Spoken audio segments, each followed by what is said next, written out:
everybody. Welcome back. I'm Dr. Carmen Imes, Associate Professor of Old Testament at Biola University, and I'm continuing a new series in which I'm recommending books to you if you want to dig deeper into the scriptures. The goal of this series is to read and respond more faithfully to God's Word. I've already done a video about how to read biblical narrative. Today I'm sharing my top recommendations for learning how to read biblical poetry.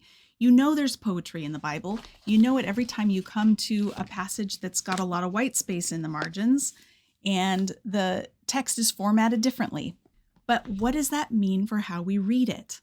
Well, I remember growing up, as I read the Bible, I found biblical poetry a little bit boring, if I'm honest.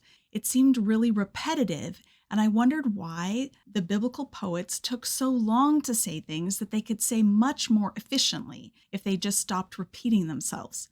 Well, I was in seminary when I really discovered the power of biblical poetry and how beautiful it is and how well it communicates. So I want to share some of the top resources that have helped me engage biblical poetry.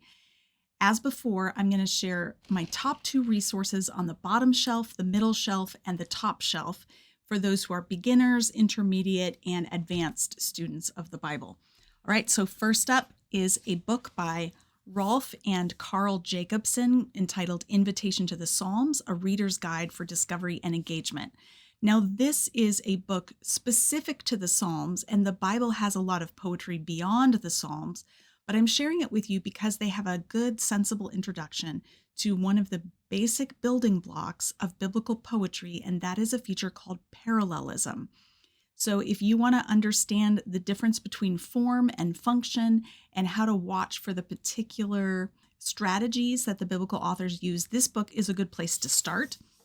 Last time I recommended Ray Lubeck's book, Reading the Bible for a Change, and he's the first person to teach me about biblical poetry. He has a great section in here where he helps you understand the different types of parallelism in biblical poetry and gives you lots of examples. So if you already have this book, this is a really good place to start on biblical poetry. So these are the 2 books on the bottom shelf that should help you engage biblical poetry and understand and get the most out of its repetitive nature. In English, when we are looking at a poem, we know it's a poem because the language is more terse, the lines are shorter, sometimes it has rhyme or rhythm. Well, if you're reading biblical poetry, you're reading it in translation. And so even if there was rhyme to begin with, you're not going to see that rhyme in English. So part of the work that we need to do as Bible readers is to understand the conventions of biblical poetry and see how those are conveyed in English when we're reading in translation.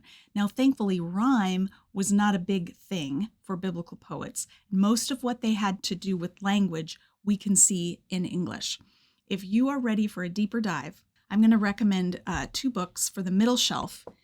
And the first is Robert Alter's Art of Biblical Poetry. Some of you were really surprised that I didn't recommend Robert Alter's Art of Biblical Narrative in my video on biblical narrative. It's a good book.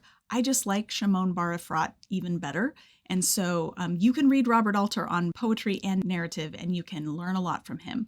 This is a book where he takes you through these conventions of biblical poetry. He talks about how poetry conveys truth.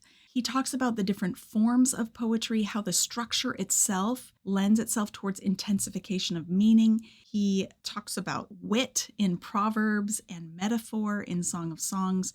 It's a very helpful guide.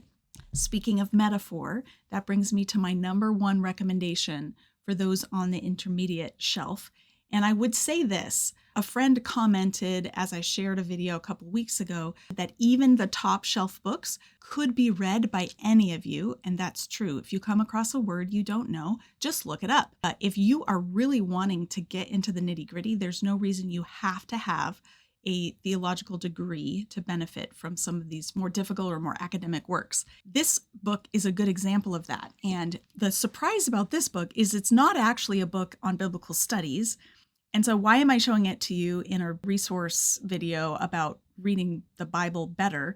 Well, because this book really helped me understand the way metaphor worked. And I've taken those insights back into my reading of scripture, and it has been super helpful. So if you're familiar with my work, my doctoral dissertation involved metaphor theory, And I've also written a couple of essays on metaphor in the Bible, metaphor in the Psalms.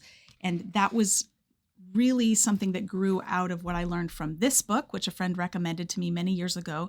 It's called Metaphor, A Practical Introduction by Zoltán Kövecses. Again, this is not a book about the Bible. It's just about the way that our brains process language, the way metaphors work.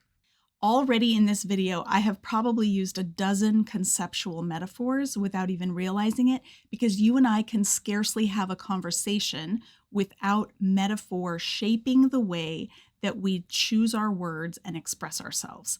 So this book helps you get kind of underneath the metaphor to the concepts that organize our brain, that encourage us to communicate in particular ways.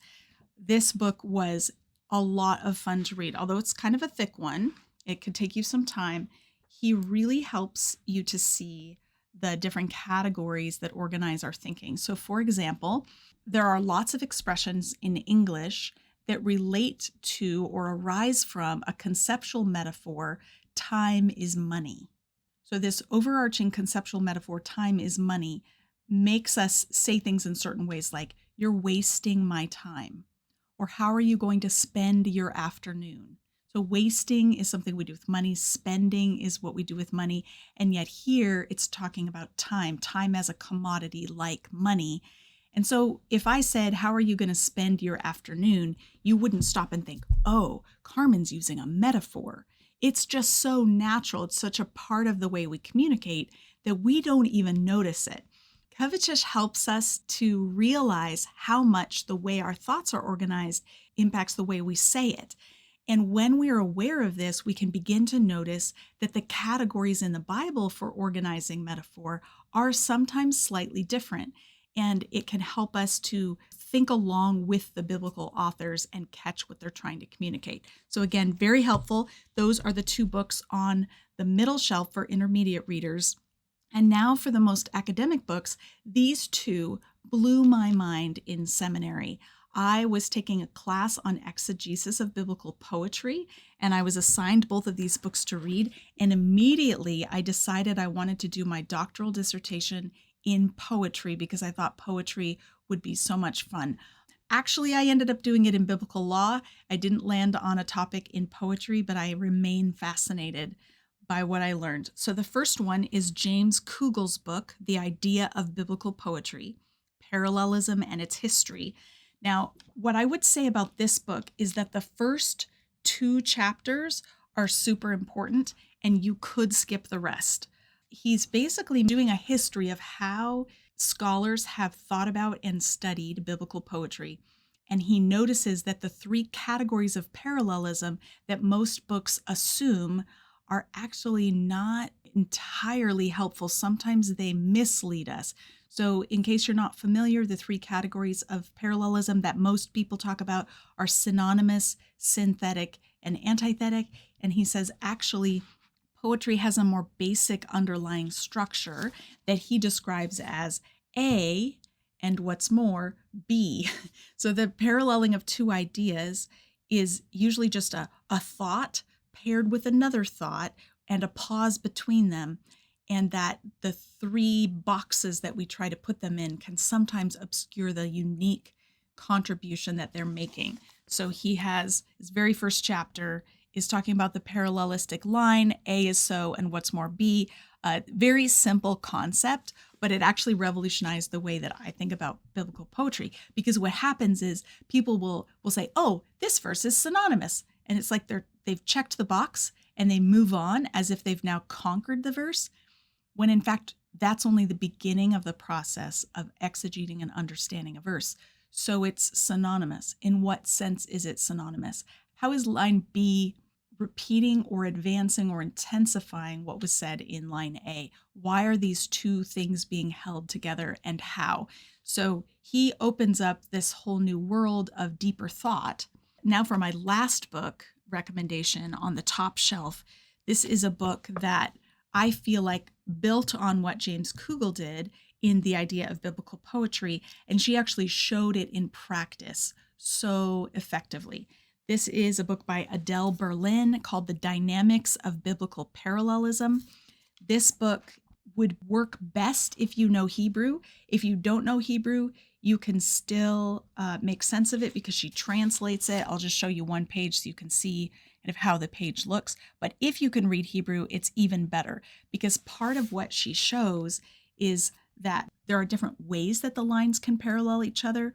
Sometimes the parallelism is grammatical. Sometimes it's semantic or lexical. Sometimes, and this is my favorite, sometimes the parallelism is phonological. That is, two words that are being paired together are paired because they sound the same, not because they mean the same thing. And once you can see this and check it in Hebrew, it unlocks a whole new world of meaning and delight in reading biblical poetry. So this is my favorite book on reading biblical poetry. But again, it's on the top shelf. If you've learned Hebrew or have some Hebrew, it will be a wonderful introduction to a whole new world. Okay, so that's it. Let me remind you that I have a partnership with Hearts and Minds Bookstore in Pennsylvania. It's a brick and mortar bookstore, and they're offering 20% off of some or all of these books. Check the description below for details. Don't forget to like and subscribe if you enjoyed this video, and share it with a friend.